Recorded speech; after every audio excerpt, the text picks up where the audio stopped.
ओम नमः शिवाय। जय श्री राम। राधे राधे मित्रों, कैसे आप सभी लोग। आशा करता हूँ हमेशा की तरह आप लोग कुशल मंगल से होंगे, अच्छे से होंगे, स्वस्थ होंगे, दूसरों की सहायता कर रहे होंगे और अपने परिवारजनों मित्रों के साथ खुशी खुशी प्रसन्नचित होकर जीवन व्यतीत कर रहे होंगे। ऐसी दुआएं मनोकामना मैं भगवान से आप लोगों के लिए हमेशा से करता हूँ। मैं अंकित आप सभी लोगों का आपके अपने चैनल में हार्दिक स्वागत करता हूँ, अभिनंदन करता हूँ।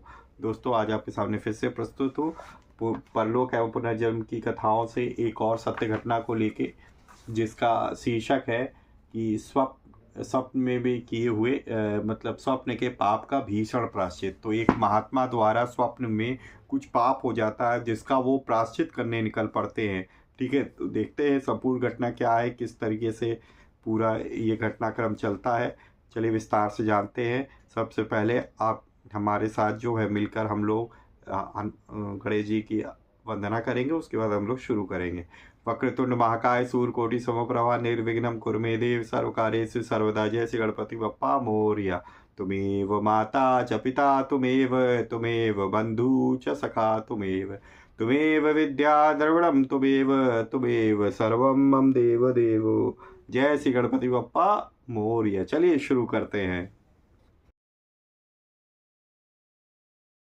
प्रेम से बोलेंगे दोस्तों, सियावर रामचंद्र की जय। ओम नमो शिवाय, ओम नमो नारायण, ओम नमो भगवते वासुदेवाय। जय श्री राधे कृष्णा। जय सिया राम हनुमान जी, जय गुरुदेव जी, जय शिव पार्वती माता की जय। चलिए आप लोग भगवान का ध्यान लगा मन लगा कर सुनिए, मैं आपको सुनाता हूँ। आज के शीर्षक है स्वप्न के पाप का भीषण प्रायश्चित। परम संत श्री बाबा वैष्णव दास जी महाराज बड़े ही उच्च कोटि के श्री राम भक्त संत थे। आपका सारा समय श्री राम भजन में व्यतीत होता था। जो भी दर्शनार्थी आपके पास आता, आप उसे किसी भी जीव को ना सताने, सब पर दया करने, जीव मात्र को सुख पहुंचाने और श्री राम भजन करने के लिए उपदेश देते थे। आपके सत्संग से हजारों मनुष्यों ने जीवों की हत्या करना, मांस मछली अंडे मुर्गे खाना एवं किसी को सताना छोड़ दिया था और श्री राम भजन करना प्रारंभ कर दिया था। श्री हनुमान जी महाराज की प्रसन्नता के निमित्त आप बंदरों को लड्डू खिलाते थे और मीठे रोट का भोग लगाते थे। आप मन क्रम वचन इन तीनों से किसी को ना कभी सताते ना दुख पहुंचाते, सभी को इसी प्रकार का उपदेश दिया करते थे। स्वप्न में किए हुए पाप का प्रायश्चित, शरीर का त्याग। एक दिन नित्य की भांति जब भक्तगण आपके पास आए तो सबने देखा कि आज महात्मा जी का चेहरा सदा की भांति प्रसन्न नहीं है। क्या क्या कारण है, इसका कुछ पता नहीं है। एक भक्त ने उन्हें उदास देखकर पूछा, कहा, हे महाराज जी, कुछ पूछना चाहता हूँ। महाराज जी कहते हैं, पूछो। भक्त कहते हैं कि आज आप कुछ उदास से प्रतीत होते हैं। तब महात्मा जी बोलते हैं कि हाँ ठीक, बिल्कुल ठीक। भक्त कहते हैं, महाराज जी क्यों। महात्मा जी कहते हैं, हमसे आज एक घोर पाप हो गया है। भक्त बोलता है, महाराज क्या पाप हो गया।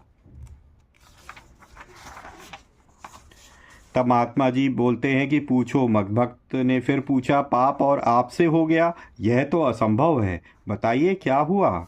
तब महात्मा जी ने कहा, नहीं भैया, हो गया, बस हो गया, पूछो मत, घोर पाप हो गया। तब भक्त कहते, नहीं महाराज, बताना तो होगा ही। तब महात्मा जी कहते हैं,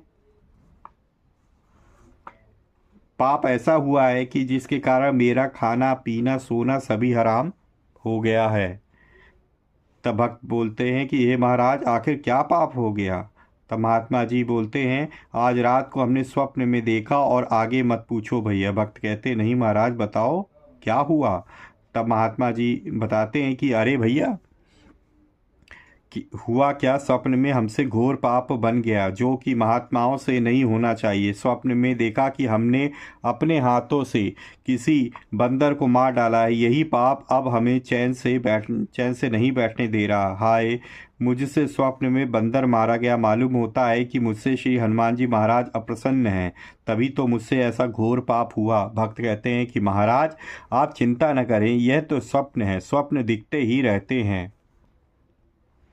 तब महाराज जी महात्मा जी बोलते हैं, क्या मुझे ऐसे ही स्वप्न दिखने चाहिए थे। क्या अच्छे स्वप्न मेरे भाग में नहीं लिखे थे। बंदर मारना तो घोर पाप है, इससे बढ़कर और घोर पाप क्या होगा। शास्त्रों में लिखा है कि यदि भूल से भी बंदर मर जाए तो मारने वाले का नरक जाना तय हो जाता है और जब तक पैदल चारों धाम की यात्रा न कर लें पाप दूर नहीं होता।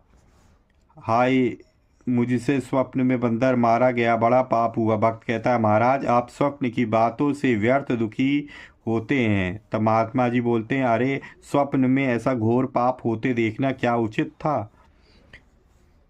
भक्तों ने महात्मा जी को बहुत समझाया पर उनका दुख दूर नहीं हुआ। आपने स्वप्न में बंदर मारे जाने का खाना पीना सब छोड़ दिया और दिन रात श्री हनुमान जी की महाराज से क्षमा प्रार्थना करनी प्रारंभ कर दी। एक दिन भक्तों ने आकर देखा कि महात्मा जी के शरीर पर कुछ मला हुआ है और आपके मुख से श्री राम राम का उच्चारण हो रहा है तथा उसका आपका शरीर जल रहा है। भक्त देखकर दौड़े पर महात्मा जी ने उन्हें पास आने से रोका, कहा वहीं रहो, मुझे मत छुओ, मैं पापी हूँ, मैंने स्वप्न में बंदर मार दिया, अब मैं अपने पापों का सहर्ष प्रायश्चित कर रहा हूँ। संत वह है जो स्वप्न में भी किसी जीव को न सताए, किसी का जी ना दुखाए। तो प्रेम से बोलिए दोस्तों सियावर रामचंद्र की जय।